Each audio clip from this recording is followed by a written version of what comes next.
مستقبل کا جو سیاسی منظرنامہ ہے وہ بڑا واضح ہو گیا۔ آپ کو یاد ہوگا پچھلی جو پی ڈی ایم کی گورنمنٹ تھی جس کے سربراہ یہی موصوف شہباز شریف صاحب تھے، تو اس وقت انہوں نے بارہ کے اندر ایک برج کا افتتاح کیا تھا اور سامنے آرمی چیف بیٹھے ہوئے تھے۔ تب انتہائی مؤدبانہ شہباز شریف صاحب نے یہ فرمایا تھا کہ یہ جو پل ہے یہ آرمی چیف صاحب کی کاوشوں سے جو ہے مکمل ہوئے۔ بندہ پوچھے یار کہ ایک پیورلی سیولین پروجیکٹ کے ایک سڑک ہے جو کہ مری کی جانب جا رہی ہے، اور وہ بارہ کے بازار سے اندر سے جب گزرتی ہے تو بارہ والوں کو بھی بڑی تکلیف ہوتی ہے اس سے، اور گزرنے والوں کو بھی ٹریفک کے مسائل کا سامنا کرنا پڑتا ہے۔ تو گورنمنٹ نے یہ فیصلہ کیا کہ کیوں نہ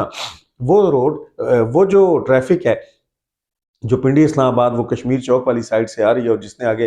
مری یا گلیات یا مظفر آباد کی جانب نکلنا ہے، اس کو بارہ سے باہر ایک بائی پاس بنا کے وہاں ڈائیورٹ کر دیا جائے تاکہ ان کو بھی آسانی ہو جائے اور بارہ والوں کو بھی سکھ کا سانس ملے۔ تو انہوں نے وہ برج بنا دیا۔ اس میں آرمی چیف کی کاوشیں کہاں سے آ گئی؟ لیکن یہ ادب اور یہ فدویانہ جو رویہ ہے وہ ظاہر کرتا تھا نہ صرف یہ کہ شہباز شریف صاحب ان کی ہر بات، اسٹیبلشمنٹ کی ہر بات کو بلا چون و چرا تسلیم کریں گے، بلکہ وہ اس بات کو صدقے دل سے قبول کر چکے ہیں کہ وہ جو کچھ ہیں اور جہاں تک وہ پہنچ گئے ہیں اس کے پیچھے اسٹیبلشمنٹ کا وہ مضبوط ہاتھ شامل ہے۔ یہ تو تھی تب کی بات۔ اب وزیر اعظم 5 سال کے لیے منتخب ہوئے۔ اب یہ الیکٹڈ وزیر اعظم ہے، پچھلی مرتبہ یہ سلیکٹڈ وزیر اعظم تھے کیونکہ عمران خان صاحب کی منتخب حکومت کو ہٹا کے تو پی ڈی ایم کو مسلط کیا گیا تھا۔ اب لوگوں کا اختلاف ہو سکتا ہے، وہ اب بھی ان کو مسلط کردہ کہتے ہیں، جیسے پختونخوا والے یہ کہتے ہیں کہ یہ جعلی وزیر اعظم ہے، ہم ان کو نہیں مانتے، ٹھیک ہے، لیکن آئینی طور پہ، قانونی طور پہ شہباز شریف اور یہ جو موجودہ حکومت ہے یہ 5 سال کے لیے منتخب ہو کے آئی۔ اس میں ان لوگوں نے بڑے بڑے فیصلے کرنے ہیں۔ میں نے کل کے پروگرام میں بھی آپ سے یہ ذکر کیا تھا کہ اب منتخب جو مخصوص نشستیں ہیں وہ مل جانے کے بعد، پیپلز پارٹی کو ساتھ ملا لینے کے بعد، ایم کیو ایم کو ساتھ ملا لینے کے بعد، اب یہ جو حکومتی اتحاد ہے اس کو اتنی زیادہ 2/3 اکثریت حاصل ہو چکی ہے کہ اب یہ آئین میں ترمیم کر سکتے ہیں اور یہ کریں گے، اور یہ آئین میں ان تمام چیزوں میں ترمیم کر دیں گے جن کی بدولت ان کو ماضی قریب میں بہت زیادہ مشکلات کا سامنا کرنا پڑا ہے، چاہے وہ قانونی حوالے سے ہوں، چاہے وہ آئینی حوالے سے ہوں، چاہے وہ جوڈیشری کے حوالے سے ہوں، چاہے وہ جو جس چیز کو یہ دیکھیں گے کہ وہ ان کے لیے درد سر بن جاتی ہے، اس میں اب ترمیم کر دیں گے، اور اس کے جو مطلوبہ نمبرز چاہیے ہوتے ہیں وہ نمبر پورے ہیں۔ تو گویا بطور جماعت تو شہباز شریف کی پوزیشن مضبوط نہیں ہے، کیونکہ کسی بھی ایک جماعت کے پاس تمام بڑی جماعتوں میں اتنے نمبرز نہیں ہیں کہ وہ حکومت ہی بنا سکیں۔ قانون سازی کرنا یا آئین میں ترمیم کرنا تو بڑی دور کی بات ہے، لیکن بطور حکومتی اتحاد جس میں یہ تینوں بڑی جماعتیں Peoples Party, M Q M اور مسلم لیگ نون شامل ہیں،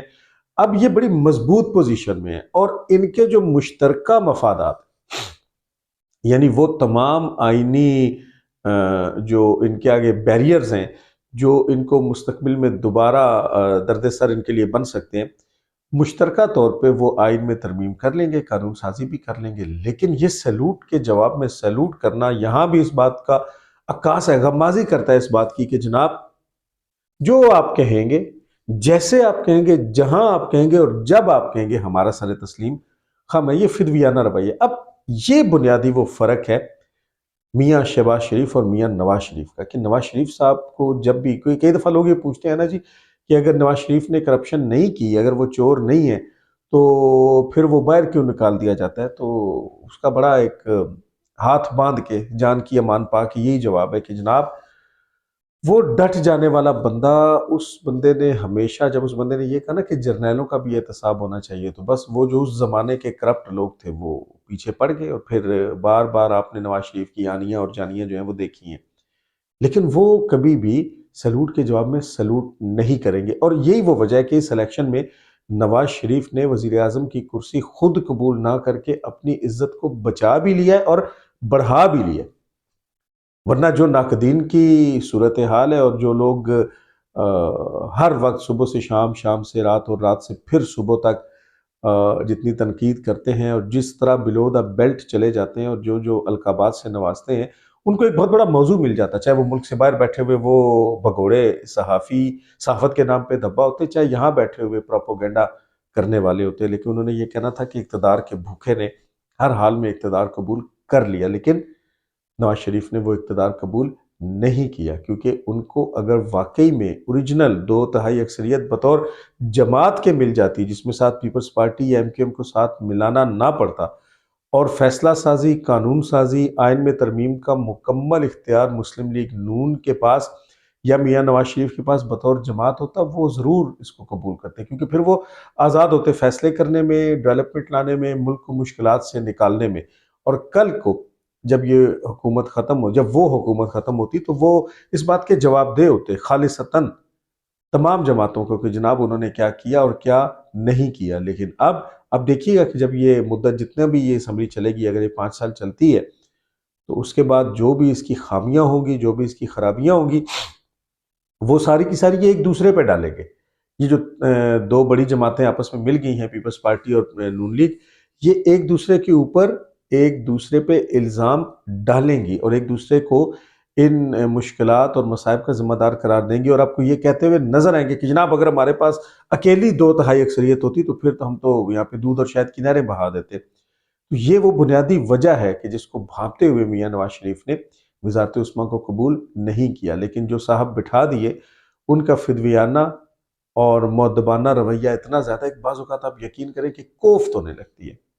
کہ لیڈرشپ کی کوالٹی نظر نہیں آتی۔ کبھی آپ کو میاں صاحب، چھوٹے میاں صاحب جو ہیں وہ گارڈ آف آنر کے دوران کنفیوز نظر آتے ہیں، کبھی وہ پچھلی حکومت کو دیکھیں تو وہ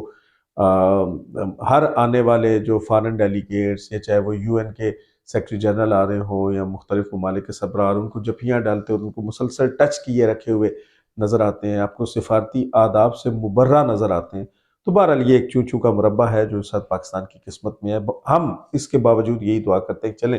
اس صورتحال میں بھی کوئی خیر کی جو صورت ہے وہ نکل آئے، ملک معاشی طور پہ مستحکم ہو جائے، مہنگائی ختم ہو جائے، غریب کے منہ میں نوالا پڑ جائے، جو میں نے کل بھی عرض کیا تھا نا کہ اب جو بھی ہے وہ آپ کے سامنے۔ ہاں البتہ تمام بڑی پارٹیوں کے پاس صوبائی سطح پہ بڑی مضبوط حکومتیں ہیں اور وہاں پہ وہ جواب دہ بھی ہیں اور ان کا آپس میں مقابلہ بھی۔ کور کمانڈر کانفرنس ہوئی جی۔ کور کمانڈر کانفرنس اس نئی حکومت کے بننے کے بعد پہلی کور کمانڈر کانفرنس تھی، تو اس کے اندر جو پیغام دیا گیا وہ اتنا واضح ہے کہ اب یہ کہا جا رہا ہے کہ پہلے کسی بھی کور کمانڈر کانفرنس کے جواب میں جو اعلامیہ آتا ہے وہ اتنا کھلے الفاظ میں نہیں آتا، اور اس کا سیدھا سیدھا ایک ہی بات ہے کہ 9 مئی کی بغاوت کے آخری مجرم کو بھی کٹہرے میں لایا جائے گا اور سزا دی جائے گی۔ تو وہ جو ایک ماحول بن گیا تھا، اور وہ جو پراپوگنڈا چینلز اور پراپوگنڈا یوٹیوبر ٹائپ لوگوں نے اور باہر بیٹھے بگوڑے صحافیوں نے جو باتیں کرنا شروع کر دی تھی نا کہ اب چونکہ تحریک انصاف جو ہے وہ چاہے آزاد طور پہ لیکن بہت بڑے مارجن سے پورے ملک میں جیتی ہے، تو اب لوگوں کی ضمانتیں ہونا شروع ہو جائیں گی اور ریلیف ملنا شروع ہو جائے گا۔ اس کے اوپر ایک فل سٹاپ لگا دیا گیا کور کمانڈر کانفرنس کے اندر، اور بڑا واضح طور پہ یہ بتا دیا گیا کہ نہیں جناب ایسا کچھ نہیں ہوگا، بلکہ وہ لوگ کہ جو 9 مئی کے اچھا اب یہ یہاں پہ ایک بڑی باریک سی لائن ہے، وہ لوگ جو 9 مئی کے ڈائریکٹ مجرمان ہیں، یعنی جنہوں نے خود توڑ پھوڑ کی، جنہوں نے آگیں لگائیں، جنہوں نے مختلف تنصیبات کو نقصان پہنچایا، ان کو جلایا، ان کو توڑا، شہداء کی یادگاروں پہ جوتے برسائے، جنہوں نے کور کمانڈر ہاؤس پہ حملہ کیا، جنہوں نے GHQ پہ حملہ کیا، اور وہ جو ایک ماحول بنایا جا رہا تھا نا جی کہ نہیں یہ تو فوج نے خود کرایا اور یہ تو کسی نے نہیں کیا، وہ سارے لوگ 370 تنصیبات ہیں جی جس کے بارے میں رپورٹ آ چکی ہے کہ 370 جگہوں پہ حملہ کیا گیا۔ تو اگر ایک بندہ بھی اس حملے کا ذمہ دار قرار دیا جائے تو 370 لوگ تو بنتے ہیں، اور اگر دو بندے جو ہیں ان کو قرار دیا جائے تو پھر وہ نمبر ڈبل ہو جاتے ہیں، اسی انداز سے وہ آگے پھر جو ہے وہ بڑھتے چلے جاتے ہیں۔ تو جو بھی ہے ان کو معاف نہیں کیا جائے گا۔ ہاں البتہ وہ لوگ جو ڈائریکٹ انوالو نہیں تھے، ڈائریکٹ انوالو کا مطلب یہ ہے کہ حالانکہ جو کہا گیا وہ یہ کہا گیا ہے کہ 9 مئی کرنے والوں، ان کے سہولت کاروں اور ان کے منصوبہ سازوں، یعنی 3 لیئرز، ایک آدمی وہ جو آگے ڈنڈے چلا رہا تھا یا آگے لگا رہا تھا یا بلوا کر رہا تھا، دوسرا جو اس کے ساتھ گیا تھا سہولت کار، اور تیسرا جو پیچھے گھر میں بیٹھا تھا جو بلانے والا تھا منصوبہ ساز۔ یہ بڑا واضح الفاظ میں کہا گیا، ان کو نہیں چھوڑا جائے گا۔ بظاہر تو آپ کو یہ لگتا ہے کہ اس میں بہت سے لوگ جو ہیں وہ جیت بھی گئے ہیں، وہ حلف بھی اٹھا گئے ہیں، وہ وزارتیں بھی لے گئے ہیں، وہ MNAs MPAs بھی بن گئے۔ اب کیا ہوگا یہ پھر آنے والا وقت بتائے گا کہ ظاہر ہے فوج نے بڑا کھل کے کل یہ پیغام دے دیا کہ 9 مئی والوں کو نہیں چھوڑا جائے گا۔ اور آپ کو پچھلے کافی عرصے سے تبدیلی نظر آ رہی ہے تحریک انصاف کے رویے کے اندر۔ آپ کو اسد قیصر کی وہ پریس کانفرنسز یاد آ رہی ہوں گی، سنائی دے رہی ہوں گی، جس میں وہ جو غدار وطن، نااہل، سزا یافتہ مجرم اور کورٹ مارشل شدہ حیدر مہدی اور عادل راجہ، ان سے لا تعلقی کا اظہار، گویا دوسرے لفظوں میں ان پہ لعنت بھیج دی گئی اسی تحریک انصاف کی طرف سے جس تحریک انصاف کا بیانیہ بیچ بیچ کے وہ کروڑ پتی یا ارب پتی بن چکے ہیں۔ اور پھر اس کے بعد دوبارہ ایک پریس کانفرنس کی گئی جس میں شیرو مروت کو ساتھ بٹھایا گیا، اور شیرو مروت تک نے، مطلب جب اسد قیصر نے وہ نام بھول گئے تو شیرو مروت نے کہا کہ عادل راجہ، تو وہاں پہ بھی دوبارہ ان کو ڈس آن کر دیا گیا۔ تو آپ دیکھیں کہ آنے والے دنوں میں یہ ان لوگوں کو ڈس آن کرتے جائیں گے، کیونکہ ان کو پتا ہے کہ وہ جو فیصلہ ہو چکا ہے وہ دوبارہ 9 مئی کا یا اس جیسی کسی کیفیت کا سوال ہی پیدا نہیں ہوتا، چاہے یہ جتنی مرضی ہڑتال کی کالیں یا جتنی مرضی ملک پہ بند کرنے کی کالیں یا سڑکوں پہ آنے کی دھمکی دے دیں۔ کل ایک چول ماری گئی تھی اسد قیصر کی جانب سے جس میں یہ لفظ استعمال ہوا تھا کہ بغاوت ہو سکتی ہے، ذرا کر کے دکھائیں، اور شاید یہ اسی کا جواب ہے کہ اب آپ سوچیں تو صحیح، نو، زیرو ٹالرنس۔ اگر پچھلی مرتبہ کچھ ہاتھ ہلکا رکھا بھی گیا ہے تو اب تو بالکل کرش کر دیا جائے گا ان تمام لوگوں کو کہ جو بغاوت کریں گے ریاست کے ساتھ۔ اب اس کے اندر یوٹیوبرز بھی شامل ہیں۔ میں شروع میں اسد طور کو بڑا اچھے انداز سے سنا کرتا تھا، لیکن اسد طور صاحب جب سے ٹریک سے اترے ہیں اور ڈائریکٹلی انہوں نے ہرزہ سرائی شروع کی اداروں کے خلاف یا سپریم کورٹ کے خلاف، اب یہ تو کوئی بات نہیں کہ آپ میٹھا میٹھا ہپ ہپ اور کڑوا کڑوا تھو تھو کرے، اور آپ بھی وہ شہباز شریف کی طرح کنفیوز نظر آتے تھے کہ آپ نے جانا کس کے ساتھ ہے، کبھی آپ کا موضوع اس طرف ہاتھ ہلا کے کچھ ہوتا تھا، کبھی آپ کا موضوع اس طرف ہاتھ ہلا کے کچھ ہوتا۔ اب دیکھیں ایف آئی اے کی تحویل میں ہے اور دوبارہ 3 دن کا ریمانڈ جو ہے اس میں ایکسٹینشن کر دی گئی ہے۔ تو جو یوٹیوبرز یوٹیوب کو استعمال کرتے ہوئے ریاست مخالف سرگرمیوں میں تھے، ان کی شامت آ چکی ہے۔ اب ان کو چن چن کے مارا جائے گا، چاہے ان کو جتنا مرضی آپ اس کو آزادی اظہار رائے کے اوپر قدغن کا نام دے لیں یا آزادی صحافت کے جتنے مرضی نعرے لگا لیں، لیکن یہ تو ہر جگہ ہوتا ہے نا۔ یاد ہونا چاہیے تحریک انصاف کو کہ آپ نے اپنے دور میں اسی حامد میر کے ساتھ کیا کیا تھا، جو اب ملک ریاض سے پیسے وصول کر کے تو تحریک انصاف کی کمپین کرتے پھر رہے ہیں حامد میر صاحب۔ تو حامد میر کے ساتھ کیا ہوا تھا، طلعت حسین کے ساتھ کیا ہوا تھا، کتنے لوگوں کو آف ایئر کر دیا گیا تھا، کتنے لوگوں پہ پابندی لگائی۔ تو ہر حکومت کرتی ہے، اور بعد میں جب وہ اپوزیشن میں آتے ہیں اور جب ہواؤں کا رخ بدل جاتا ہے تو پھر وہ آزادی صحافت کا رونا پیٹنا شروع کر دیتے ہیں۔ آپ کو ماضی کے فوٹیجز کے اندر، ماضی کی تصویروں کے اندر یہ نظر آیا ہوگا نا، جب مختلف چینلز نے، خاص طور پہ جیو نے، اپنے لوگوں کے اوپر وہ زنجیر بنا کے اور اس کے اوپر تالے لگا دیے ہوئے تھے۔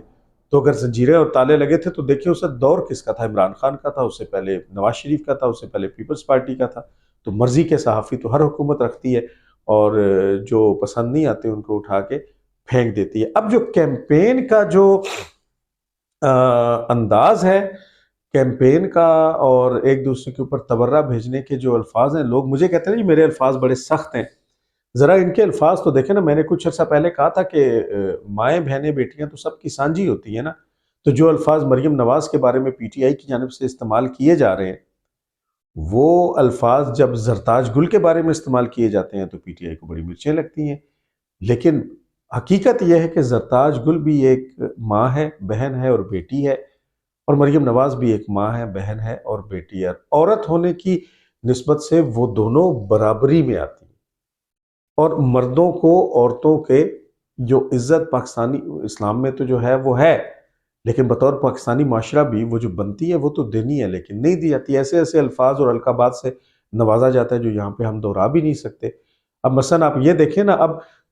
کیا ہوگی وہ پارٹی تتر بتر ہوگی، خان صاحب جیل میں بیٹھے ہوئے ہیں، لوگ چھوڑ کے چلے گئے، وکیلوں کے ہاتھ چلی گئی، اور وہ اتنے نالائق وکیل ہیں کہ اب عمران خان کی بہنیں بھی چیخ چیخ کے کہنے لگی کہ ہمارے بھائی کو وکیلوں نے ڈبو دیا ہے، لیکن وڑ گیا کو لے کے پارٹی جو ہے وہ ہنستی پھرتی ہے، پروپوگنڈا کرتی پھرتی ہے، کیونکہ اگر کسی نے یہ غلیظ لفظ بول دیا نا کہ وڑ گیا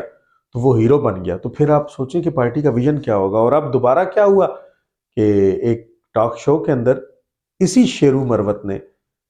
اینکر کے سامنے کیا کہا؟ آپ کو یاد ہے کہ نگہبان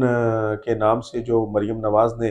ایک راشن کا پروگرام شروع کیا ہے، جس میں لوگوں کے گھروں تک راشن پہنچانے کا کام شروع کر دی گئی، جس میں غالباً 10 کلو آٹا ہے، 2 کلو چاول ہے، 2 کلو چینی ہے، 2 کلو گھی ہے، اور چھوٹی چھوٹی جو اشیاء ضروریہ ہیں جو کچن میں استعمال ہوتی ہیں وہ ڈالی گئی ہیں، اور ایک پیک بنایا گیا، اس کے اوپر نواز شریف کی تصویر کا عکس ہے، کیونکہ ظاہر ہے وہ ان کی جماعت کی حکومت ہے اور وہ ان کی پارٹی کے سربراہ ہے۔ تو شیرو مروت نے یہاں تک فتویٰ دے دیا کہ ہر وہ راشن کا بیگ جس کے اوپر نواز شریف کی تصویر کا عکس ہوگا،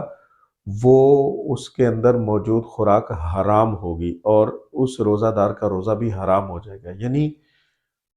یہ لیول ہے، یہ لیول آف میچورٹی ہے، اور اس کو لے کے یوتھ یہ اتنا پروپوگیٹ کر رہے ہیں اور اتنی اس کا ٹھٹھا اڑایا جا رہا ہے۔ کس بنیاد پہ؟ وہ کون سا علامہ ہے اور کون سا مفتی ہے اور کون سی حکومت ہے، چاہے وہ پیپلز پارٹی ہو، چاہے وہ شہباز شریف کی حکومت ہو، چاہے وہ پاکستان تحریک انصاف ہو، جو اپنے ہر پروگرام، ہر منصوبے، ہر راشن بیگ کے اوپر اپنی تصویریں نہیں لگاتی، سب لگاتے ہیں۔ تو پھر آپ سب کو حرام قرار دیں۔ اور شیرو مروت کون ہوتا ہے حلال اور حرام کی تمیز کرنے والا، یا لوگوں کو حلال اور حرام کا درس دینے والا؟ لیکن یہ اس وقت ہمارا المیہ ہے کہ ہمارا معاشرہ اس طرف جا چکا ہے اور یہ ہمارے ارد گرد ہو رہا ہے، اور ہم اس کو انجوائے کر رہے ہیں، بجائے اس کو شٹ اپ کال دینے کے اس کو انجوائے کر رہے ہیں۔ لیکن اپنی جگہ موجود ہے جی کور کمانڈر کانفرنس کا اعلامیہ۔ اب ایک اچھا فیصلہ یہ ہوا کہ وہ اسحاق ڈار، جن کو میں بالکل پاکستان کی معیشت کی زبوں حالی کا پچھلے 16 مہینے میں ذمہ دار قرار دیتا ہوں، اور وہ جو مہنگائی کا طوفان آیا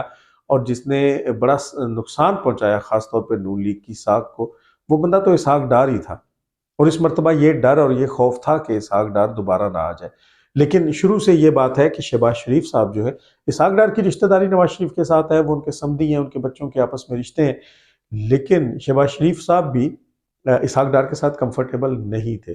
تو محمد اورنگزیب صاحب جو ہیں، یہ ایک معروف بینکر ہیں جی، اور ان کو اب بطور وزیر خزانہ لایا جا رہا ہے۔ بہت اچھی چوائس ہے، اور ہر سطح پہ، ہر فورم پہ انہیں اپریشیٹ کیا جا رہا ہے کہ ان سے یہ امید وابستہ کی جا سکتی ہے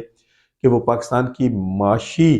ترقی میں بڑا کام کریں گے، اور وہ جو معاشی مشکلات ہیں، جو معیشت ڈوب رہی ہے، وہ جو آئی ایم ایف کے پروگرامز ہیں، وہ جو عوام کو ریلیف دینے کی بات ہے، وہ جو مہنگائی سے نکلنے کی بات ہے، جس میں آپ کو پتہ ہے کہ اسحاق ڈار کا وہ شاہ سے زیادہ شاہ کے وفادار والا رویہ تھا۔ ہم کر دیں گے، یہ کر دیں گے، آئی ایم ایف کے بغیر کر لیں گے، یہ کر لیں گے۔ وہ اکڑ دکھانا اور پھر اپنے تعلقات کو خراب کرنا، اور پھر خود جا کے ایون حکومت کو آئی ایم ایف سے جا کے ایکسکیوز کرنا پڑنا اسحاق ڈار کے رویے سے، تو اس کے بعد اسحاق ڈار کا بنتا نہیں تھا۔ رشتہ داری نبھانے کی خاطر غالباً وزیر خارجہ کا عہدہ اسحاق ڈار کو ضرور دیا جائے گا، یعنی کابینہ میں وہ ضرور موجود ہوں گے، لیکن بہرحال پاکستانی وزارت خزانہ کی جان جو ہے وہ اب اسحاق ڈار سے چھوٹ جائے گی۔ اس پروگرام کو آپ نے دیکھا، آپ اس پروگرام کو لائک کر دیں، شیئر کر دیں، سبسکرائب کر دیں، بیل آئیکن کو یار ضرور پریس کر دیا کریں تاکہ میری آنے والی ویڈیوز آپ تک پہنچ سکیں۔ اگلی ویڈیو میں انشاءاللہ آپ سے دوبارہ ملاقات ہوگی۔